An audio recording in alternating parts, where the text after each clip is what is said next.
위치 자체는 아주 좋습니다. 경춘선, 경인중앙선 7호선이 지나는 상봉역이죠. 망우역이 인접해 있고요.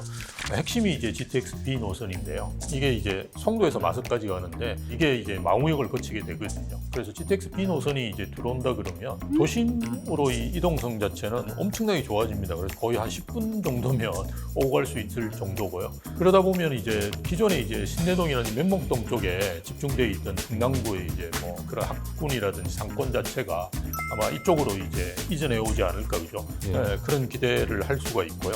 중랑구는 30평대 재호가 아파트가 뭐 사가정 센트럴 아이파크가 14억 9천 정도를 기록했고요. 그리고 한양 수자인 사가정 파크가 12억 9,500이니까요. 이런 가격대들을 생각하시면 될 것 같아요. 예. 구독자 여러분 안녕하세요. 금주머니TV입니다. 저는 지금 서울 중랑구 상봉터미널에 와 있습니다. 지난 1985년부터 운영되면서 38년간 서울 동부권과 지방을 잇는 교통 요충지 역할을 했던 이 상봉터미널이 오는 11월 30일부로 문을 닫는다고 합니다. 저희는 오늘 운영 종료를 앞둔 상봉터미널 내부를 돌아보면서 왜 이런 상황이 왔는지, 앞으로 상봉터미널 일대가 어떻게 변하는지 살펴보도록 하겠습니다. 심영석 우대빵 부동산 연구소장과 함께합니다. 안녕하십니까 소장님? 예, 안녕하십니까? 소장님, 지금 저희 앞으로 상봉터미널 이 건물이 보이는데 예. 상봉터미널이 어떤 곳이었나요? 혹시 좀 터미널하고 얽힌 그런 추억 같은 게 있으세요?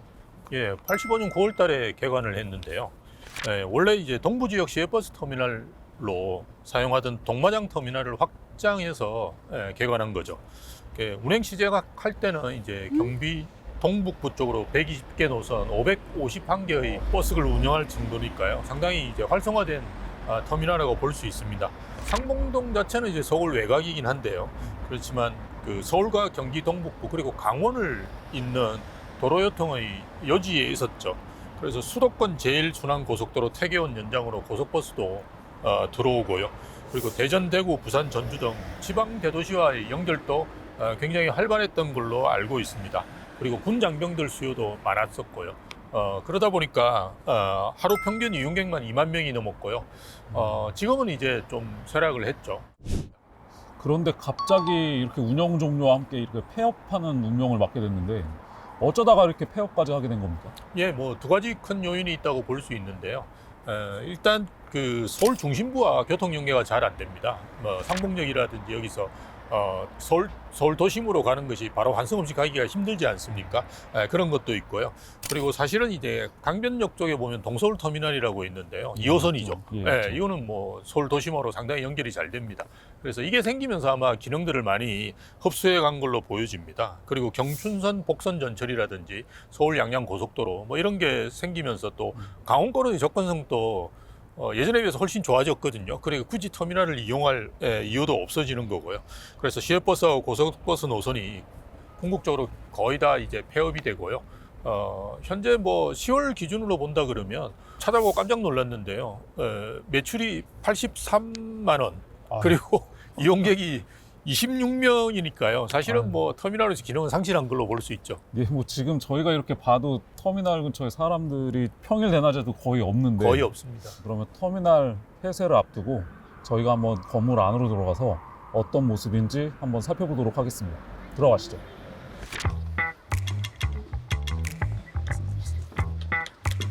여기 공지문이 있네요. 3월 1일부터 웹투수는 이미 운영을 안 하는 상태고. 예, 저희는 지금 상봉터미널 내부로 들어와 봤습니다.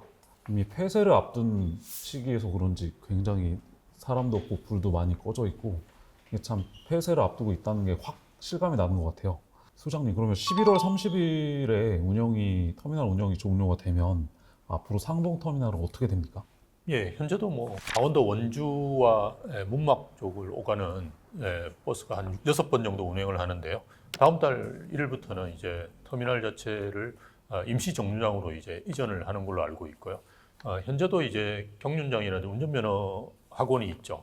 이런 것도 12월 말까지만 이제 운영되고 다 종료되는 걸로 알고 있습니다. 그 후에 이제 철거가 들어가겠죠. 그럼 소장님, 이 지금 예정된 상봉터미널 부지 개발 계획이 좀 있나요? 그동안 얘기는 여러 번 좀 나왔던 것 같은데요. 예, 뭐 설왕설래가 있었는데요. 서울시 제8차 건축위원회에서 심의가 통과됐습니다.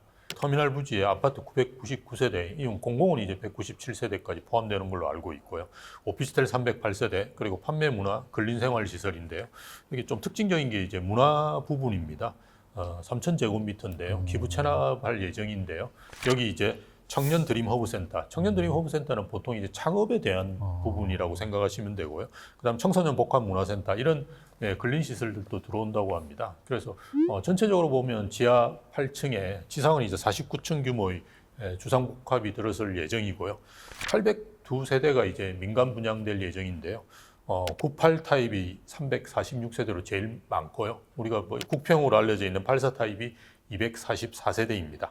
그래서 내년 착공해서 2027년에 준공할 예정입니다. 뭐 중랑구의 개발 호재로서는 큰 것이라고 볼 수 있죠. 노후 터미널이 대단지 신축 주상복합으로 좀 바뀌는 거네요. 예, 맞습니다. 그럼 입주나 투자 목적으로서의 앞으로의 가치 좀 어떻게 보세요?